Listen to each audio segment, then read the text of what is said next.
Subscribe कीजिए दोस्तों हमारे चैनल को। नोटिफिकेशन पाने के लिए बेल आइकन को प्रेस कीजिए। हाँ तो देखिए बेटा, माज्ञान भारती ग्रुप ऑफ एजुकेशन अंता की तरफ से आपका ऑनलाइन क्लासेज में स्वागत है। हमने राष्ट्रपति की जो है संपूर्ण कार्यशक्तियाँ पढ़ी। आपातकालीन हमने उसकी सामान्यकालीन शक्तियाँ पढ़ ली, संकटकालीन या आपातकालीन शक्तियाँ भी हमने पढ़ी। आर्टिकल 352, 356 और 360 में वो सब कुछ पढ़ने के बाद राष्ट्रपति पूर्ण होने के बाद अब जो है हमने उपराष्ट्रपति को हम पढ़ेंगे। तो संविधान में आर्टिकल 63 में जो है उपराष्ट्रपति का पदनाम उल्लेखित है। आर्टिकल 63 में, संविधान के आर्टिकल 63 में उपराष्ट्रपति का पदनाम क्या है, उपबंधित है या उसका उल्लेख किया गया है। तो इसमें क्या कहा गया है, देखो आप। अब इसके बाद आती है उपराष्ट्रपति के निर्वाचन की। उपराष्ट्रपति के निर्वाचन की बात आती है कि भाई इसका चुनाव कैसे होता है, उपराष्ट्रपति का निर्वाचन कैसे होता है।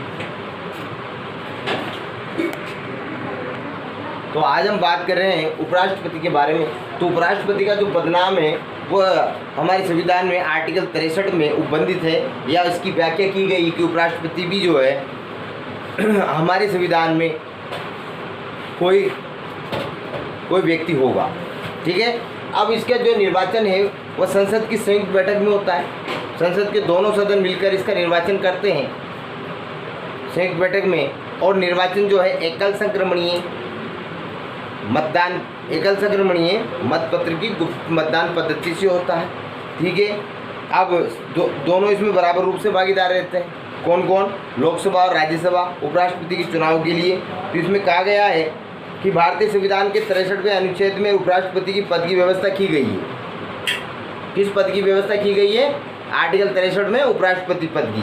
ठीक है। इसके बाद उपराष्ट्रपति का निर्वाचन संसद के दोनों सदनों की संयुक्त बैठक में होता नहीं होता। इसके बाद बात आती है कि इसका निर्वाचन आनुपातिक प्रतिनिधित्व की एकल संक्रमणीय मत पद्धति की गुप्त मतदान पद्धति से होता है। ठीक है, ये मैंने बता दिया। इसके बाद क्या क्या योग्यताएं होनी चाहिए? तो वही योग्यता इसके अंदर होनी चाहिए जो राष्ट्रपति के अंदर पाई जाती है। पहली चीज़, वो भारत का क्या हो बेटा, हो नागरिक हो। उसकी उम्र कितनी होना चाहिए? 35 वर्ष हो। ठीक है। अब आगे इसमें क्या कहा गया है, उसकी आयु कम से कम 35 वर्ष हो। उनमें वे सभी योग्यताएं पाई जाए जो संविधान द्वारा राज्यसभा के सदस्यों में होती। क्यों राज्यसभा के सदस्यों की व्याख्या उपराष्ट्रपति के चुनाव में क्यों आई? उसके पीछे एक कारण है। राज्यसभा का जो है उपराष्ट्रपति क्या होता है, पदेन सभापति होता है। लेकिन दोनों में डिफरेंस जो है एक चीज़ का है। तो वो क्या है कि राज्यसभा सदस्यों की जो है कार्यकाल 6 वर्ष का होता है, जबकि उपराष्ट्रपति का कार्यकाल क्या होता है, 5 वर्ष। ये याद रखिएगा, उस राज्यसभा सदस्यों का कार्यकाल कितना होता है, 6 वर्ष का। प्रति 2 वर्ष पश्चात कुल सदस्य संख्या का 1/3 भाग क्या होते जाते हैं, अपने पद से हटते जाते हैं। मतलब उनका कार्यकाल पूरा होता जाता है, उनकी जगह जो है 1/3 सदस्य नए चुनकर आते जाते हैं। ठीक है। तो उनका तो कार्यकाल राज्यसभा सदस्यों का तो कितना हुआ, 6 वर्ष। जबकि उपराष्ट्रपति क्या है, उपराष्ट्रपति जो है वो क्या है, राज्यसभा का पदेन सभापति है, लेकिन उसको मत कौन देते हैं, लोकसभा सदस्य भी देते हैं। ठीक है। इसलिए उसका कार्यकाल कितना होता है, 5 वर्ष। याद रखिएगा, उसका कार्यकाल कितना होता है उपराष्ट्रपति का, 5 वर्ष। जबकि राज्यसभा सदस्यों का कार्यकाल जो है 6 वर्ष होता है नहीं होता। अब बात आती है इस पर महाभियोग लगाने की या इसको पदच्युत करने की, है ना। देखिए, उपराष्ट्रपति को पद से हटाने की बात आती है कि उपराष्ट्रपति को पदच्युत कैसे किया जाता है या उस पर महाभियोग कैसे लगाया जाता है। तो जब पदच्युति की बात आती है तो ये बात आप देखिएगा, पहली चीज़ तो वो अपनी स्वेच्छा से त्याग पत्र दे सकता है। स्वेच्छा से मतलब उसका कार्यकाल 5 वर्ष है, लेकिन वो 5 वर्ष पूर्व भी क्या कर सकता है, अपने पद से त्याग पत्र दे सकता है। ठीक है। दूसरी बात आती है, समय से पूर्व छोड़ ही देता है। ठीक है। दूसरी बात आती है कि क्योंकि वो राज्यसभा का पदेन सभापति होता है कि नहीं होता उपराष्ट्रपति, तो राज्यसभा का पदेन सभापति होने के नाते अगर राज्यसभा की कुल सदस्य संख्या का 2/3 बहुमत इस प्रकार की अनुशंसा करे, इस बात के प्रस्ताव पारित कर ले कि उपराष्ट्रपति को पद से हटाना है, राज्यसभा के कुल सदस्यों का 2/3 बहुमत, 2/3 बहुमत, 2/3 बहुमत क्या करें कि राज्यसभा के कुल सदस्य संख्या का 2/3 बहुमत उपराष्ट्रपति को पद से हटाने का जो है प्रस्ताव पारित कर ले, और उस प्रस्ताव को लोकसभा भी साधारण बहुमत से क्या कर ले, स्वीकार कर ले। तो उस कंडीशन में जो है उपराष्ट्रपति को पद से हटना पड़ता है नहीं पड़ता। राज्यसभा तो 2/3 बहुमत से प्रस्ताव पारित कर ले किसको हटाने के लिए, उपराष्ट्रपति को, और लोकसभा क्या करे, उसको बिल्कुल साधारण बहुमत से स्वीकार कर ले। समझ में आ रही मेरी बात? साधारण बहुमत से स्वीकार कर ले तो फिर उसको क्या होना पड़ता है, अपने पद से त्यागपत्र देना पड़ता है। इसके बाद बात आती है आगे देखो, और जब उसको पद से हटाया जाता है, सबसे बड़ी बात, उपराष्ट्रपति को पद से हटाने अर्थात पदच्युत करने के लिए, उपराष्ट्रपति को पद से हटाने, इसको हम जनरली भाषा में कह सकते हैं, साधारण भाषा में कह सकते हैं कि उपराष्ट्रपति को पद से हटाने के लिए सर्वप्रथम प्रस्ताव, याद रखिएगा, सर्वप्रथम प्रस्ताव कौन से सदन में लाया जाता है, तो आप डायरेक्ट लिख दीजिएगा, डरने की कोई जरूरत नहीं है। द्वितीय सदन में लाया जाता है अर्थात राज्यसभा, न कि लोकसभा। लोकसभा में कभी भी उपराष्ट्रपति को पद से हटाने अर्थात पदच्युत करने के लिए प्रस्ताव नहीं लाया जाता। सबसे पहले उपराष्ट्रपति को पद से हटाने के लिए प्रस्ताव कहाँ लाया जाता है, राज्यसभा। कुल सदस्य संख्या का 2/3 बहुमत से उसको हटाने का या पदच्युत करने का प्रस्ताव अगर वो लाते हैं और लोकसभा उसको साधारण बहुमत से क्या कर लेती है, एक्सेप्ट कर लेती है, स्वीकार कर लेती है, तो उपराष्ट्रपति को अपने पद से हटना पड़ता है। लेकिन ऐसी प्रक्रिया पूर्ण करने से पहले राज्यसभा ऐसे प्रस्ताव लाते ही उसको किसको, उपराष्ट्रपति को 14 दिन पूर्व सूचित करना होता है कि आपको मान्यवर या उपराष्ट्रपति महोदय, आपको जो है हम पद से हटाने की जो है प्रक्रिया सदन में ला रहे हैं। तो आप अपने बचाव पक्ष के लिए अपना कोई वरिष्ठ न्यायाधीश या वरिष्ठ वकील या अधिवक्ता आप अपनी पैरवी करने के लिए सदन में उपस्थित, या आपने कोई भी कागज़ तैयार करके हमारे समक्ष पेश कीजिए। भाई पदच्युत तो ऐसे नहीं किया जाता, कहीं न कहीं संवैधानिक तथ्यों का खंडन करता हो, नहीं, कहीं न कहीं हमारे संविधान के ढांचे में उसने जो है कुछ न कुछ विसंगति की हो, तब उसको, या कहीं न कहीं कार्यों में अक्षमता के आधार पर कोई कार्य किया हो, तो पद से हटाने की प्रक्रिया लाई जाती है। जैसे राष्ट्रपति को पद से हटाने के लिए संसद के किसी भी सदन में क्या किया जाता है, प्रस्ताव लिया जाता है उसके खिलाफ, महाभियोग प्रस्ताव राष्ट्रपति को हटाने के लिए तो कोई से भी सदन में लाया जा सकता है, याद रखिए अपनी मेमोरी में। लेकिन उपराष्ट्रपति को पद से हटाने के लिए सर्वप्रथम प्रस्ताव कहाँ लाया जाता है, राज्यसभा में लाया जाता है। कहाँ लाया जाता है, राज्यसभा। लेकिन 14 दिन पहले इसको सूचना देनी होती है। अब बात आती है आगे, देखिएगा आप लोग, उपराष्ट्रपति की शक्तियाँ और कार्य। उपराष्ट्रपति की शक्तियाँ और कार्य देखिए बच्चों, हम पढ़ रहे हैं उपराष्ट्रपति की शक्तियाँ और कार्य। हमें पढ़ना है कि उपराष्ट्रपति को पदच्युत करने की प्रणाली हमने पढ़ ली, उसको हटाने की प्रक्रिया हमने पढ़ ली। अब हम पढ़ेंगे उपराष्ट्रपति की शक्तियाँ और कार्य। भाई उसकी जो है उपराष्ट्रपति की शक्तियाँ क्या क्या है संसद में, उसकी कार्य क्या है, प्रेक्षांश क्या है। तो आप पहली चीज़ जो है उसमें आप देखिए कि राज्यसभा का वो पदेन सभापति होता है। पदेन सभापति से तात्पर्य क्या है, पहली चीज़ तो वो राज्यसभा का सदस्य नहीं होता। क्या नहीं होता, राज्यसभा का सदस्य नहीं होता। उसको सिर्फ एक चीज़ का अधिकार है, जब राज्यसभा में इसमें दिया हुआ है, देखिए आप, उपराष्ट्रपति राज्यसभा का पदेन सभापति होता है। चूंकि वो राज्यसभा का सदस्य नहीं होता, इसलिए उसको मतदान करने का अधिकार नहीं है। राज्यसभा में जितनी भी समितियां होगी उनमें मतदान करने का अधिकार नहीं है। लेकिन आगे देखो आप, परंतु यदि किसी विषय पर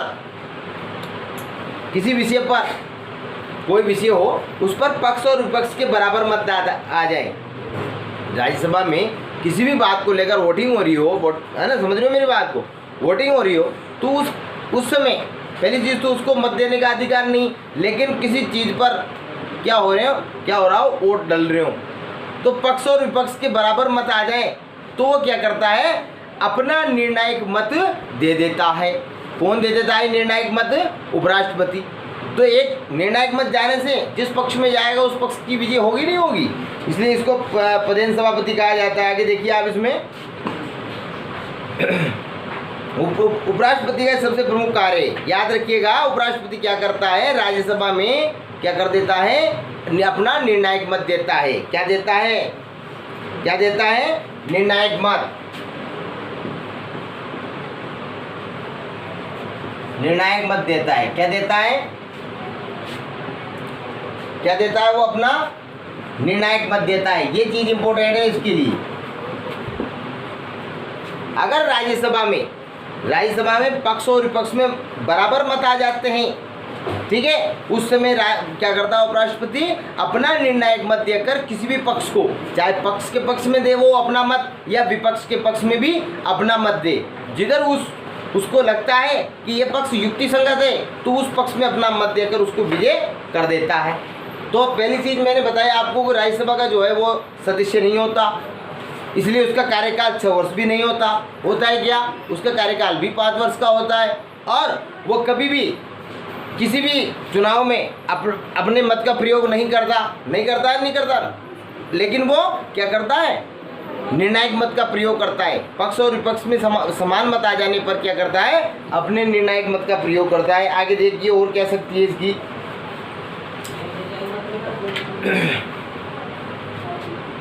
देखिए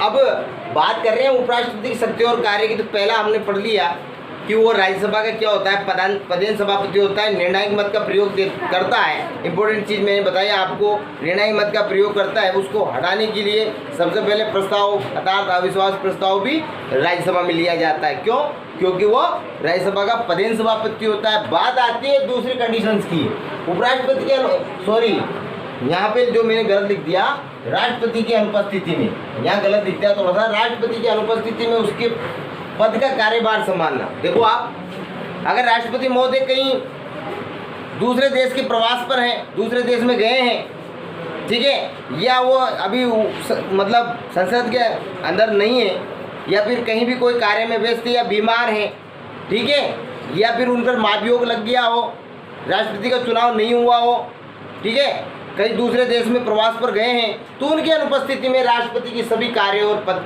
जो राष्ट्रपति की शक्तियां हैं पदनाम की, उन सभी शक्तियों का प्रयोग क्या करता है, उपराष्ट्रपति करता है। कौन करता है बेटा, उपराष्ट्रपति करता है। तो देखिए आप कैसे करता है वो, इसमें दिया हुआ है, उपराष्ट्रपति निम्न 4 स्थितियों में राष्ट्रपति का पद कार्यभार संभालता है। जैसे राष्ट्रपति की मृत्यु हो गई हो समय से पहले, राष्ट्रपति का कार्यकाल कितना बता रखा है मैंने, 5 वर्ष, ठीक है, 5 वर्ष से पहले आकस्मिक निधन हो गया और राष्ट्रपति महोदय का, तो उसके पद के जो कार्य हैं, ठीक है, उनको कौन संभालता है, उपराष्ट्रपति संभालता है। राष्ट्रपति के त्याग पत्र देने पर अगर समय से पहले राष्ट्रपति महोदय क्या दे दे, त्याग पत्र दे दे, ठीक है। और तीसरी कंडीशन है महाभियोग के कारण, मैंने आपको बता दिया आर्टिकल 61 के अकॉर्डिंग, अगर राष्ट्रपति महोदय के ऊपर महाभियोग प्रस्ताव पास हो गया हो, ठीक है, अपने पद से उसको पदच्युत कर दिया गया हो, तो राष्ट्रपति की समस्त शक्तियों का प्रयोग फिर कौन करता है, उपराष्ट्रपति महोदय करता है। अन्य किसी कारण से उत्पन्न राष्ट्रपति की असमर्थता की स्थिति में भी, अगर रोग हो गया हो, निधन हो गया हो, उस कंडीशन में भी उन सभी कार्य और शक्तियों का प्रयोग कौन करता है, फिर उस कंडीशन में उपराष्ट्रपति करता है, ठीक है। हाँ, तो देखिए बेटा, अब हम जो है प्रधानमंत्री के बारे में पढ़ेंगे। तो फिर हमारे संविधान में आर्टिकल या अनुच्छेद 75 में 75 आर्टिकल्स में प्रधानमंत्री पद की व्यवस्था की गई। प्रधानमंत्री पद को उपबंधित किया गया है, कौन से अनुच्छेद में, 75 में, ठीक है, याद रखिएगा आप। तो इसमें क्या कहा गया है, देखिए आप अभी, अब प्रधानमंत्री क्या हो गया, इसकी प्रधानमंत्री की नियुक्ति कैसे होती है, तो नियुक्ति देखिए आप, प्रधानमंत्री की नियुक्ति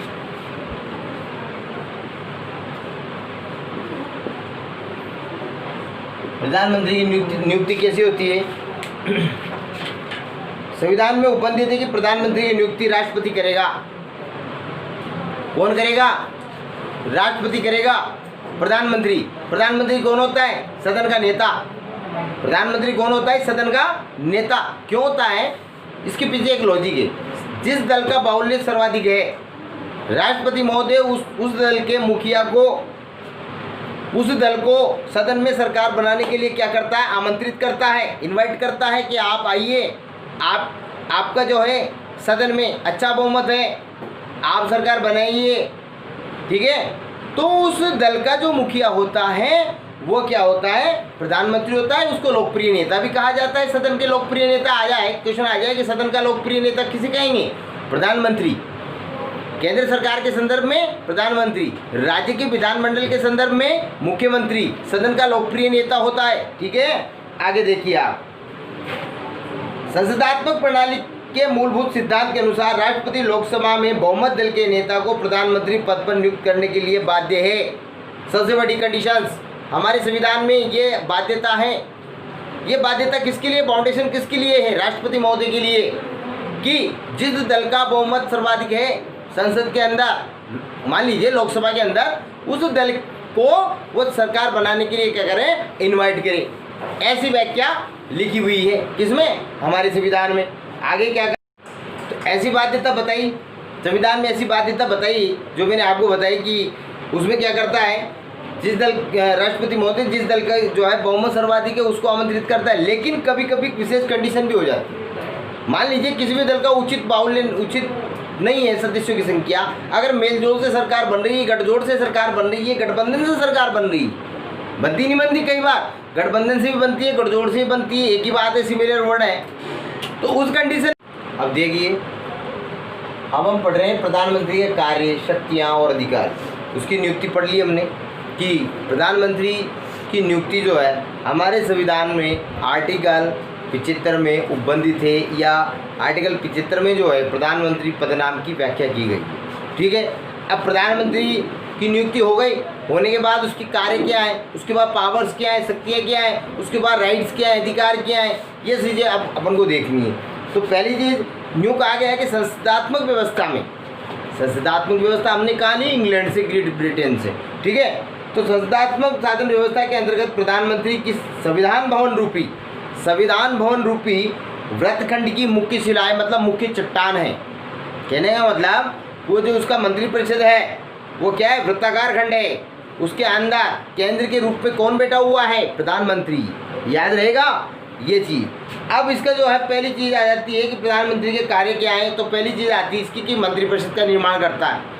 प्रधानमंत्री का कार्य क्या है, सर्वप्रथम जब इसकी नियुक्ति हो जाती है, नियुक्ति होने के उपरांत इसका मुख्य कार्य है अपने दल की मंत्रिपरिषद का निर्माण करना, जितने दल के सदस्य हैं, क्योंकि इसकी सरकार बनने जा रही है। प्रधानमंत्री की सर्वाधिक सदस्य संख्या इसकी है, ठीक है। इसकी नियुक्ति हो गई किसकी, प्रधानमंत्री जी की। तो प्रधानमंत्री जी क्या करेंगे, अपने दल के सदस्यों में मंत्रिपरिषद का निर्माण करेंगे। अब मंत्रिपरिषद का निर्माण होगा, राष्ट्रपति के नाम से शपथ लेंगे प्रत्येक मंत्री, लेकिन विभागों का वितरण और मंत्री पद नाम की उद्घोषणा की अनुशंसा, याद रखिएगा कि अमुक व्यक्ति मंत्री बनेगा, इसकी सिफारिश राष्ट्रपति महोदय को, या इसकी अनुशंसा हम कह सकते हैं, इसकी अनुशंसा कौन करेगा, माननीय प्रधानमंत्री जी करेंगे, ठीक है। याद रहेगा। इसमें देखिए आप, अपने पद ग्रहण करने के बाद प्रधानमंत्री का सर्वप्रथम कार्य मंत्रिपरिषद का है, निर्माण करना है। प्रधानमंत्री ही निर्णय करता है कि वैधानिक सीमा के अंतर्गत रहते हुए मंत्रिपरिषद के कितने मंत्री हों और कौन कौन से मंत्री हों। वैधानिक मतलब कानूनी, संवैधानिक ढांचे के अंतर्गत इस बात का उल्लेख किया गया है कि हमारी मंत्रिपरिषद में अधिकतम मंत्री कितने होंगे। अभी तो वर्तमान में ऐसी व्यवस्था है, कुल सदस्य संख्याओं का 15%, ठीक है ना, कुल सदस्य संख्याओं का 15%। जैसे 200 विधानसभा सदस्य हैं, उसका 15% निकालते हैं, तो राजस्थान में कितने मंत्री बनते हैं, अधिकतम 30 मंत्री बनते नहीं बनते। अब आगे देखिए, इसमें अंतर्गत रहते हुए मंत्रिपरिषद के कितने मंत्री और कौन कौन से मंत्री होंगे, ये भी अनुशंसा करता है कि सभी लोगों को तो मंत्री बनाना नहीं है, उनके नाम की अनुशंसा राष्ट्रपति महोदय को कौन करता है, प्रधानमंत्री करता है। आगे आती है मंत्रियों के विभागों का बंटवारा और परिवर्तन। देखो विभागों का बंटवारा,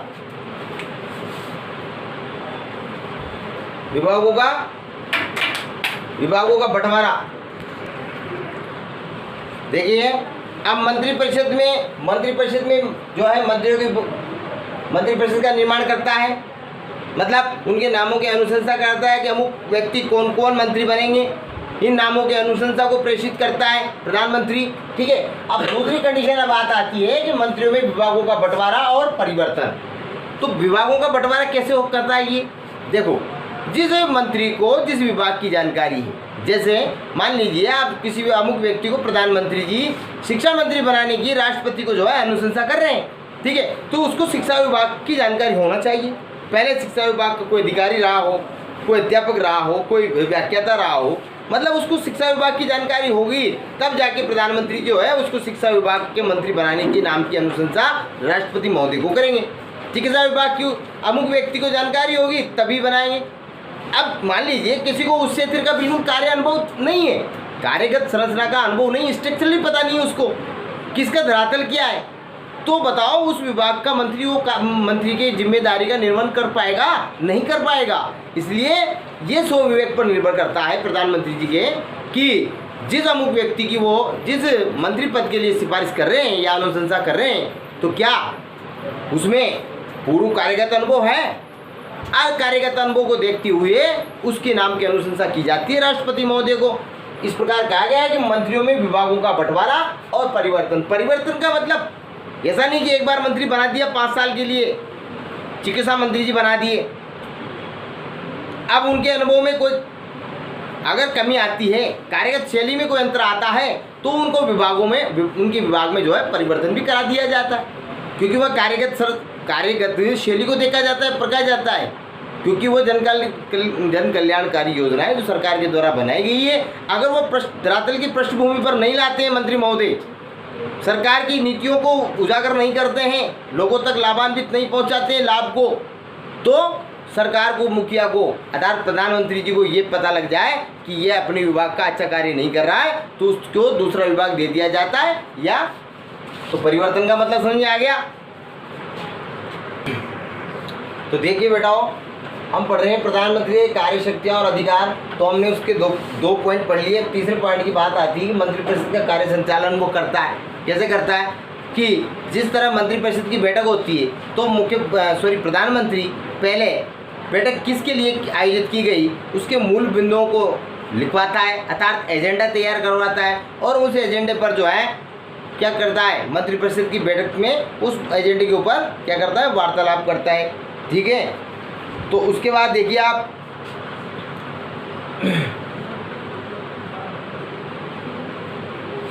प्रधानमंत्री मंत्रिमंडल की बैठकों का सभापतित्व और मंत्रिमंडल की समस्त कार्यवाही का संचालन करता है। मंत्रिपरिषद की बैठक में उन्हीं विषयों पर विचार किया जाता है जिन्हें प्रधानमंत्री कार्यसूची मतलब एजेंडा तैयार करता है। ठीक है, शासन के विभिन्न विभागों में समन्वय स्थापित करता है, जैसे शिक्षा विभाग का चिकित्सा विभाग में समन्वय स्थापित करता है, मतलब एक दूसरे के पूरक काम करवाते हैं। सभी विभाग, जितने भी विभाग हैं काम करने वाले, उनमें सभी विभागों में संबंध स्थापित करवाता है, सभी मंत्रियों के बीच सामंजस्य स्थापित करवाता है, सभी विभागों के बीच संबंध स्थापित करवाता है। ये कार्य किसका है, प्रधानमंत्री महोदय का। किसका है ये कार्य, प्रधानमंत्री महोदय का। आगे देखिए आप लोग, इसके बाद चौथा पॉइंट है 5वां, लोकसभा का नेता। मैंने आपको जो प्रधानमंत्री पढ़ाया, अभी भी पढ़ा रहा हूँ, तो आपको बता रहा हूँ कि जो है आर्टिकल 75 में इसकी पद की व्याख्या की गई है। ठीक है, तो सदन का नेता क्यों है, क्योंकि राष्ट्रपति महोदय को ये प्रतीत हो जाए, ये आभास हो जाए कि इस दल के सदस्य संख्या लोकसभा में ज़्यादा है, तो उस दल को क्या करता है, वो राष्ट्रपति महोदय सरकार बनाने के लिए आमंत्रित करता है। ऐसा संविधान में उल्लेखित है। तो उस दल के नेता को प्रधानमंत्री बनाया जाता है। तो आपसे अगर क्वेश्चन पूछा जाए बोर्ड के अंदर, माध्यमिक शिक्षा बोर्ड के अंदर, कि आप सदन का नेता किसे कहेंगे या लोकसभा का लोकप्रिय नेता कौन है, तो आप लिखेंगे वहाँ पर प्रधानमंत्री महोदय। कौन है, प्रधानमंत्री महोदय। इसके बाद बात आ जाती है तुम्हारी, राष्ट्रपति तथा मंत्रिमंडल के बीच संबंध स्थापित करता है। देखो, मैंने अभी थोड़ी देर पहले आपको बताया कि प्रत्येक मंत्री को कौन सा विभाग देना है, इसके नाम की अनुशंसा प्रधानमंत्री करता है। किसको, राष्ट्रपति को। लेकिन प्रत्येक मंत्री राष्ट्रपति के नाम से क्या लेते हैं, शपथ लेते हैं। क्या लेते हैं, शपथ लेते हैं। इसलिए प्रत्येक मंत्री जो है किसके प्रति उत्तरदायी होते हैं, प्रत्येक मंत्री राष्ट्रपति के लिए उत्तरदायी होता है नहीं होता। और सभी मंत्री सामूहिक रूप से किसके प्रति उत्तरदायी होते हैं, लोकसभा के प्रति। किसके, क्वेश्चन आ जाता है कि संपूर्ण मंत्रिपरिषद किसके प्रति उत्तरदायी रहेगी, तो आप जो है लिखेंगे लोकसभा के प्रति। अगर क्वेश्चन आ जाता है तुम्हारे कि प्रत्येक मंत्री संसद में किसके प्रति उत्तरदायी रहेंगे? तो आप लिखेंगे राष्ट्रपति के प्रति। क्यों रहेंगे राष्ट्रपति के प्रति? क्योंकि राष्ट्रपति के समक्ष उसके नाम से वो शपथ लेते हैं। तो प्रधानमंत्री क्या है? मंत्रिपरिषद और राष्ट्रपति के बीच, राष्ट्रपति तथा मंत्रिमंडल के बीच क्या करता है? संबंध स्थापित करता है। इसके बाद विभिन्न पद प्रदान करना। विभिन्न पद प्रदान करना तो कैसे करता है विभिन्न पद प्रदान? देखिए आप, संविधान द्वारा राष्ट्रपति को जिन उच्च पदाधिकारियों की नियुक्ति का अधिकार दिया गया है, व्यवहार में उन्हीं नियुक्ति राष्ट्रपति स्वविवेक से नहीं वरन प्रधानमंत्री के परामर्श से ही करती है। देखो आप, संविधान द्वारा राष्ट्रपति को जिन उच्च पदाधिकारियों की नियुक्ति का अधिकार दिया गया है, व्यवहार में उनकी नियुक्ति राष्ट्रपति स्वविवेक से नहीं वरन ठीक है प्रधानमंत्री के परामर्श से ही करता है। करता नहीं करता? कहने का मतलब ये है बेटाओ कि विभिन्न पद, जितने भी पदाधिकारी हैं हमारे संवैधानिक पद पर कार्य करने वाले, उन पदों पर जो नियुक्ति करनी है राष्ट्रपति महोदय को, वो व्यवहार में उन सभी पदों पर नियुक्ति करता कौन है? प्रधानमंत्री। ठीक है, वो किसके नाम से शपथ लेते हैं? राष्ट्रपति के नाम से, लेकिन व्यवहार में उन सभी शक्तियों का प्रयोग प्रधानमंत्री और उसकी मंत्रिपरिषद करती है। ठीक है, जितना भी वीडियो में आपको समझ में आया, अगर जो भी आपकी कोई कमी लगे या आपको ऐसा लगे कि कोई चीज़ समझ में नहीं आ रही, तो पर्टिकुलर जितने स्टूडेंट हमारे पास हैं माँ ज्ञान भारती ग्रुप में, वो आप मेरे से पर्टिकुलर मेरे नंबर पे कॉल करके पूछ सकते हैं। ठीक है, ये है बात। Thank you. प्लीज लाइक कर दीजिए, सब्सक्राइब कर दीजिए और बेल आइकन को प्रेस कर दीजिए। देखने के लिए धन्यवाद।